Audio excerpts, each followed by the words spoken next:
Olha só, o Sam Esmail, o criador de Mr. Robot, diz que ele adoraria um dia dirigir uma comédia romântica, porque é um gênero que ele sempre curtiu. Eu acho que as chances disso acontecer são bem pequenas, porque não importa, o Sam Esmail, sempre que vai começar um projeto, ele acaba fazendo aquilo em que ele é muito bom, que é a distopia. E especialmente aquela distopia calcada na paranoia, na sensação de conspiração. Agora, quando é plausível e possível, a gente também deve chamar de paranoia? Essa é a questão que está colocada em Mr. Robot, em outra série muito boa dele, Homecoming, do Prime Video, e agora no filme que ele escreveu, dirigiu e produziu para Netflix, O Mundo Depois de Nós, que acabou de entrar na grade da plataforma.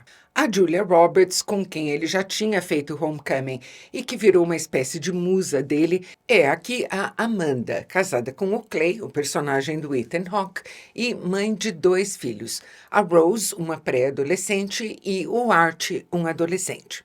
A Amanda está cansada de tudo, principalmente de todos, e ela decide que a família tem que espairecer durante um fim de semana num Airbnb fantástico que ela encontrou, uma casa maravilhosa, modernista, perto da costa. Quando eles chegam lá, e a casa é bárbara mesmo, o Wi-Fi já está dando sinais de instabilidade, o GPS não está funcionando muito bem, mas ei, eles estão numa locação remota. Até que naquela noite bate à porta o George, interpretado pela Mahershala Ali, com a filha dele, a Ruth, que é a Myha'la Herrold.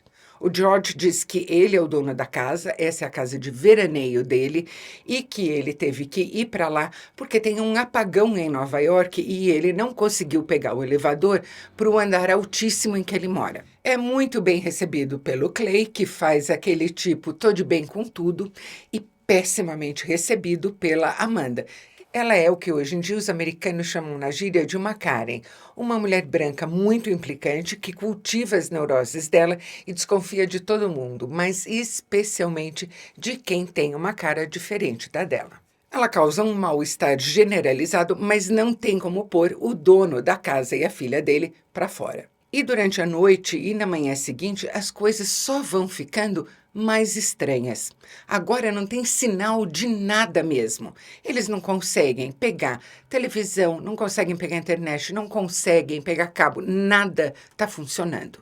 E o George, que trabalha com investimentos financeiros em altíssimos escalões, começa a dar pistas de que ele imaginava que algo muito sinistro ia acontecer e que o que está acontecendo não é algo normal, é de fato sinistro.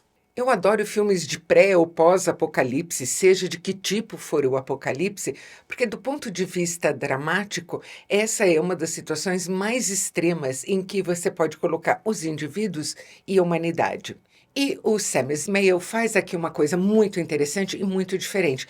Em vez de focar no desastre, ele foca nos personagens e principalmente nessa angústia, nessa insegurança e nessa fricção, esse atrito que surge do não saber.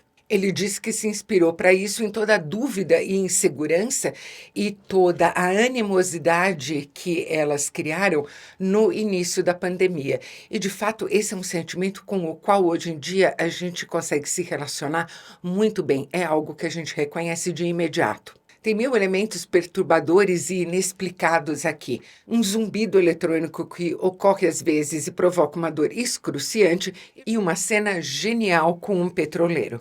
O Sam Esmail, lógico, usa esses elementos para intrigar e envolver o espectador no mistério. Mas o que ele quer discutir são outras coisas. Por exemplo, privilégio branco, racismo, lógico, isso está explícito ali no confronto inicial entre esses personagens. Mas também a alienação, por um lado, de uma geração que sente que nasceu para o que parece ser um apocalipse iminente e que está representada na figura do filho adolescente. Ou, por outro lado, na insuficiência emocional com que uma outra parte dessa geração encara essa perspectiva e que está representada na Rose. A Rose é obcecada pelo seriado Friends, porque aquilo transmite para ela uma sensação de felicidade e de futuro que, óbvio, ela não encontra na realidade dela. E na figura da Ruth, a gente tem um outro aspecto ainda. É uma representante de uma geração Z ultra crítica, mas que tem uma distância prática, da realidade ainda. Até aqui, ela foi protegida demais para testar as teses dela sobre as pessoas em particular e a humanidade em geral. E a certa altura a gente vai ter uma participação ótima do Kevin Bacon também, como um desses sujeitos que se preparam sempre para o que eles imaginam que vai ser o fim dos dias.